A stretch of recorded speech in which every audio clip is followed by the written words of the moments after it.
मेरे लिए जो मिला है मैंने उसका उपयोग कैसा किया, कल अपन ने विचार किया।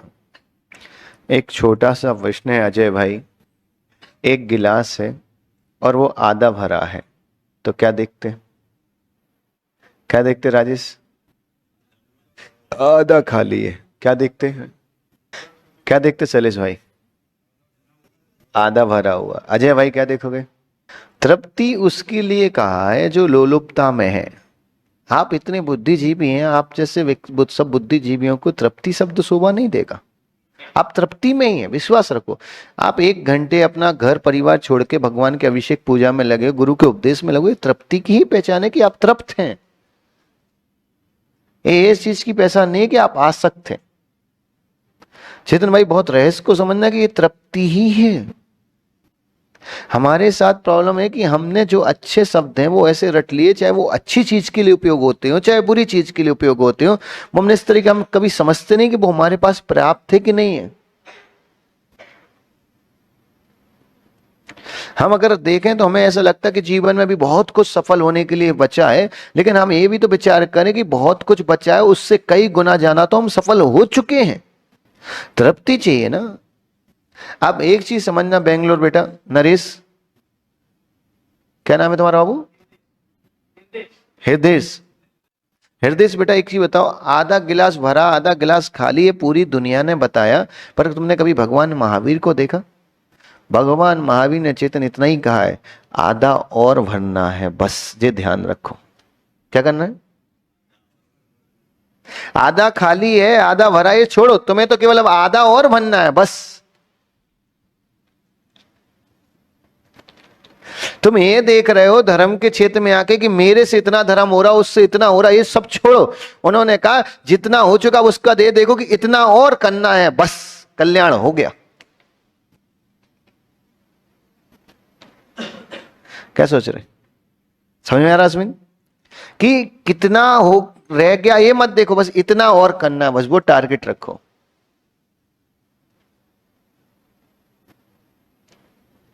और आनंद की बात बताऊं ना,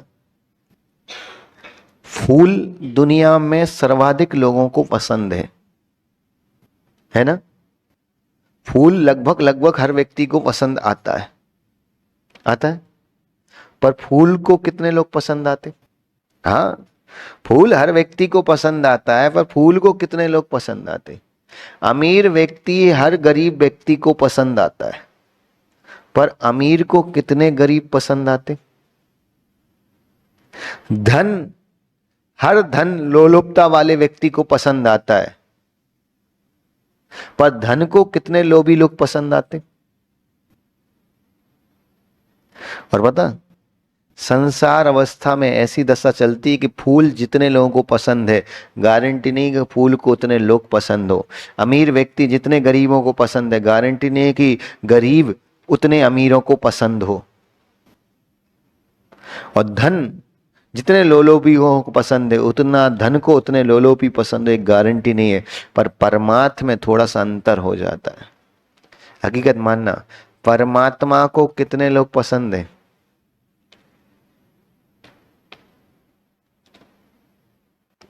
परमात्मा को हर प्राणी मात्र का कल्याण हो ये भावना है, पर परमात्मा की सेवा हो ये हर किसी की भावना नहीं है। धर्म मैं करूं एक संख्या कम है, पर धर्म की भावना है हर व्यक्ति सुखी रहे, ये धर्म की भावना, ये संख्या अधिक है।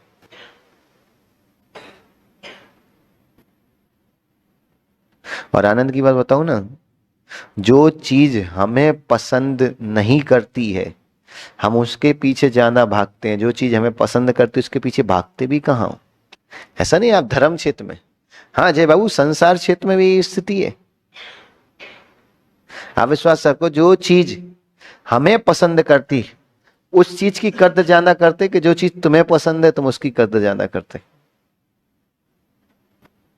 और एक चीज आनंद को बताऊं ना, जो चीज हमें पसंद है उसकी कोई गारंटी नहीं वो कब तक पसंद रहेगी, पर विश्वास रखना जो चीज जो व्यक्ति हमें पसंद करता है वो जीवन भर पसंद करेगा। शैलेश भैया थोड़ा सा अंतर समझ में आ रहा?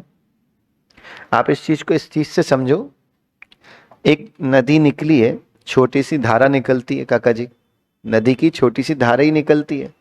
जब नदी की छोटी धारा निकलती है तो वो कितनी विषमताओं को जाकर सागर में मिलती है, मिलती है।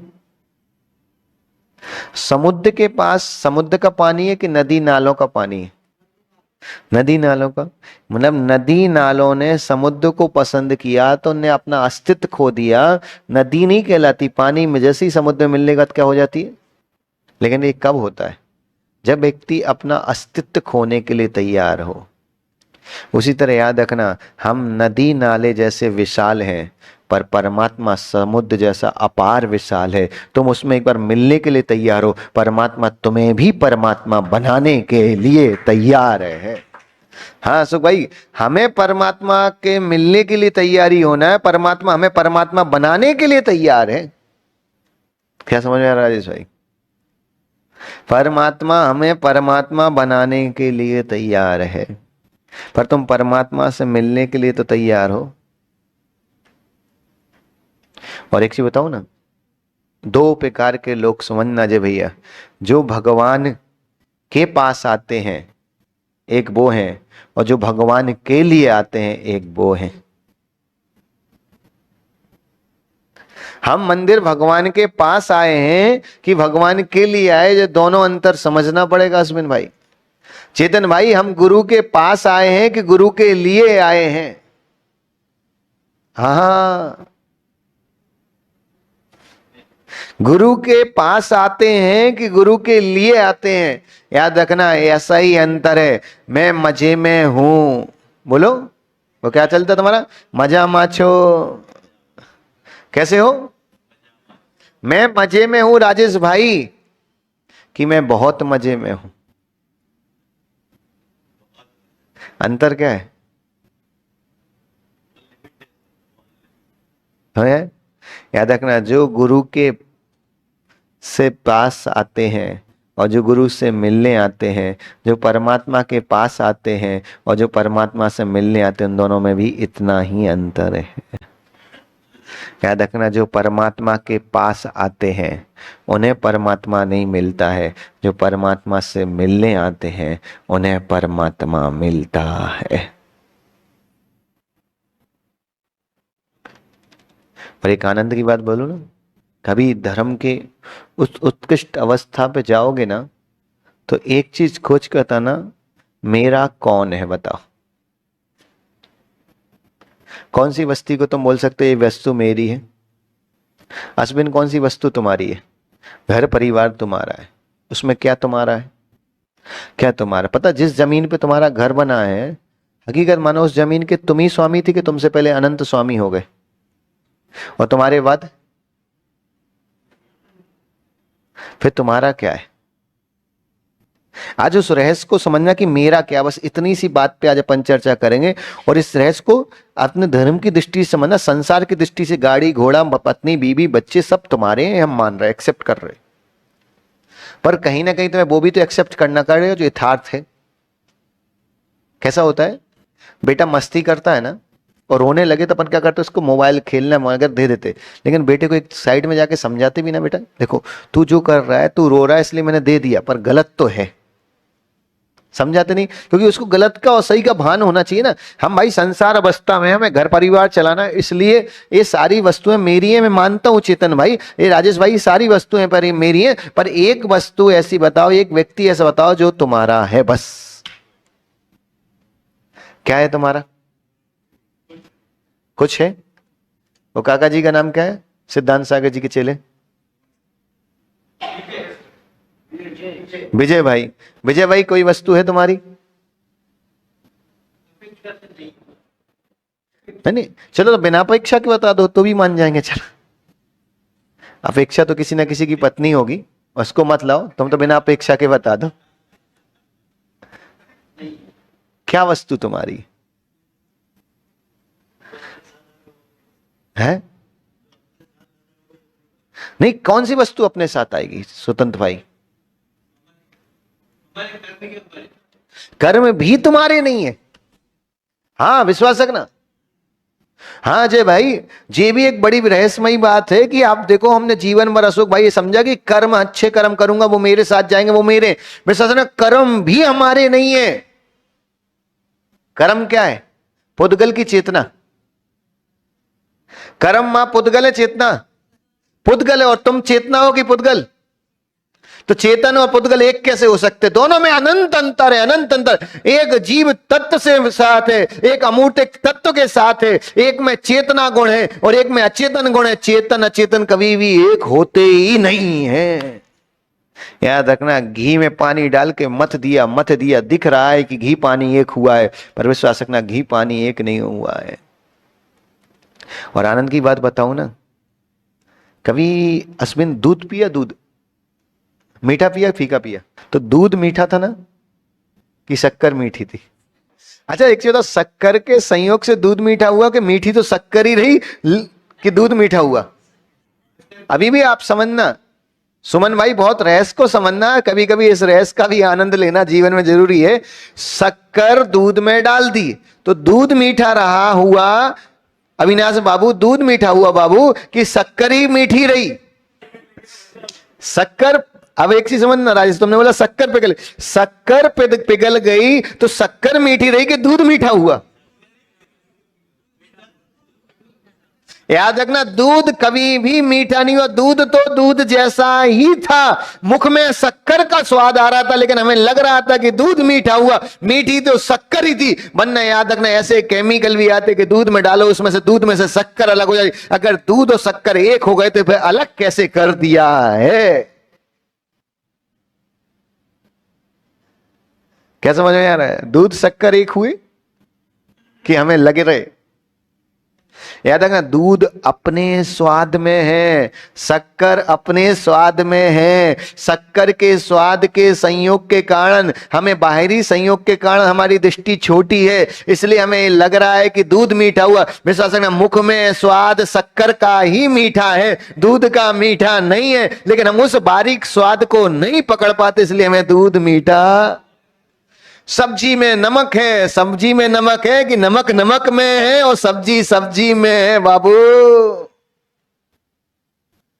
किसी व्यक्ति ने आपके ऊपर ककड़ी बनाई और नमक डाल दिया, ककड़ी खा रहे, क्या नमकीन ककड़ी है कि वरना नमकीन ककड़ी है कि नमकीन नमक है? उसी ककड़ी को अच्छे ऐसे पानी से और थोड़ा केमिकल आदि आते हैं उनके माध्यम से धो दो, नमक अलग हो जाए। फिर अगर ककड़ी में नमक चलाई गया था तो फिर अलग कैसे हुआ? क्या समझ में आ रहा है? उसी तरह याद रखना, हमारे पास अच्छे कर्म है, बुरे कर्म है, ये दिख रहे हैं, आत्मा के ऊपर चिपके हुए हैं। चिपके हुआ व्यक्ति झड़ जाता है, लेकिन जो उसमें ही है वो झड़ता। पता क्या है? पहलवान देखा? पहलवान कुश्ती देखी? कुश्ती ये तुम्हारी वो होती ना WWF वाली, वैसी कुश्ती नहीं जो पहले दंगल होता था। कभी किसी ने दंगल देखा अपने जीवन में? अरे वाह, बहुत बड़ी अजय भैया। अजय भैया, दंगल में जो पहलवान आता है वो वास्तव में लगता भी पहलवान जैसा।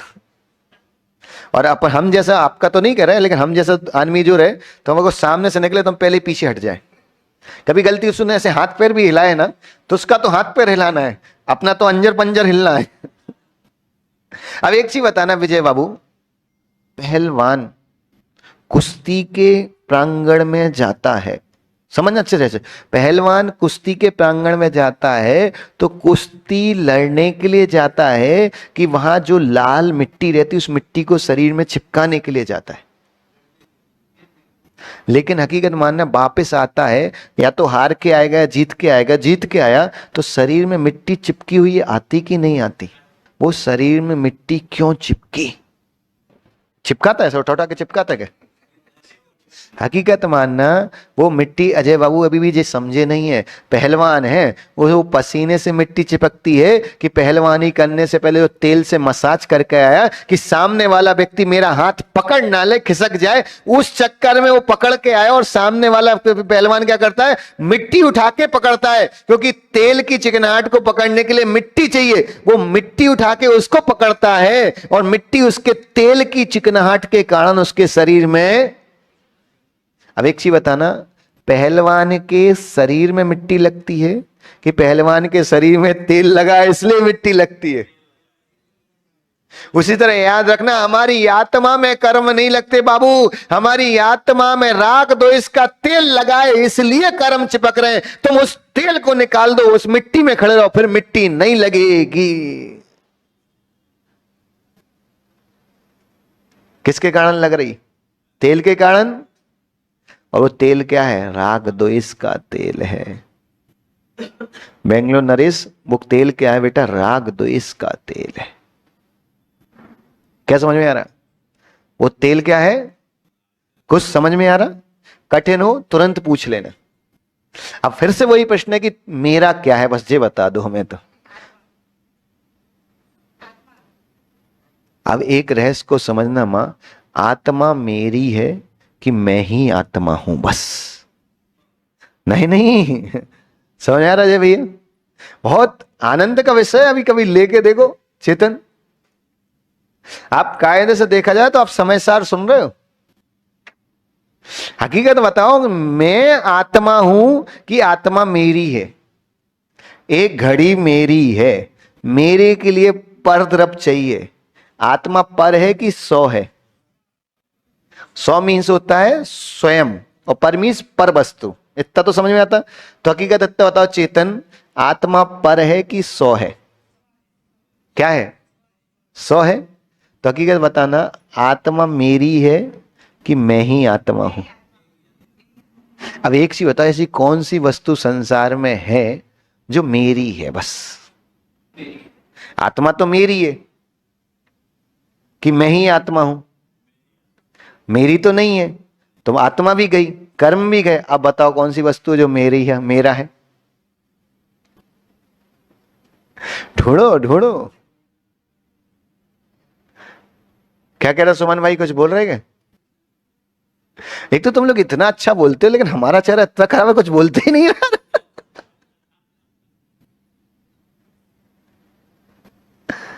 अविनाश लाला जी, 3 महीने तुमने 60 पक्षियों की सेवा की है। ऐसा पुण्यात्मा जीव है, एक एक 10 दिन में 40 पक्षियों के इसके घर पे आहार हुए। पुरुषों से इसके पुण्य की महिमा गाओ। पर आप आश्चर्य करेंगे अजय भैया, मियाँ बीवी दोनों ने, कोई बरकर नहीं, कुछ नहीं, कौन? मियाँ बीवी ने 6 महाराजों का चौका लगाया है इस उम्र में भी। अब एक चीज बताओ, मेरा क्या कौन है? बस मेरा क्या है, मेरा कौन है, ये बता दो बस। नहीं चेतन, इस रहस्य को अगर तुमने समझ लिया ना, तो समझना आनंद की अनुभूति होना शुरू हो जाएगी। हाँ मां, आप बताओ मेरा कौन है और मेरा क्या है? बस सच सच बताना मां, सच सच बताना। शादी के पहले आपको पता भी था कि अमुक व्यक्ति मेरा पति बनेगा? था क्या? नहीं था। पता है, अब वो एक कविता आती है शंकर दयाल शर्मा की, कुमारी कन्या सावन के महीने में झूले पे झूल रही है और सिर में दर्द हो रहा है, तो उसको किसी भी व्यक्ति की जरूरत नहीं पड़ रही है। लेकिन वही कन्या का विवाह हो जाए और सिर में दर्द हो जाए तो अपेक्षा बढ़ जाती ना कि पति कम से कम बाम आके लगा दे।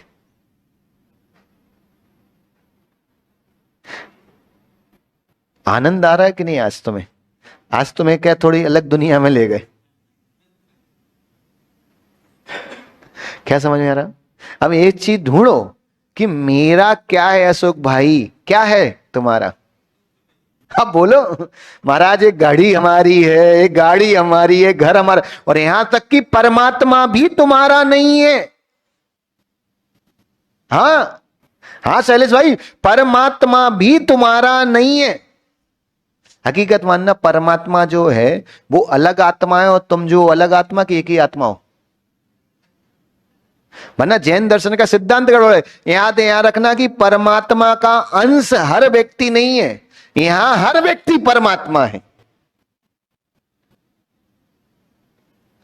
क्योंकि आप विश्वास करो, हर व्यक्ति में परमात्मा का अंश है, तो परमात्मा तो खत्म ही हो जाएगा, अंश अंश में बट गया। और जब बट गया तो वो चीज है ही नहीं। तो जैन दर्शन की महत्वता ये नहीं है कि परमात्मा हर व्यक्ति में अंश है, यहां तो हर व्यक्ति परमात्मा है।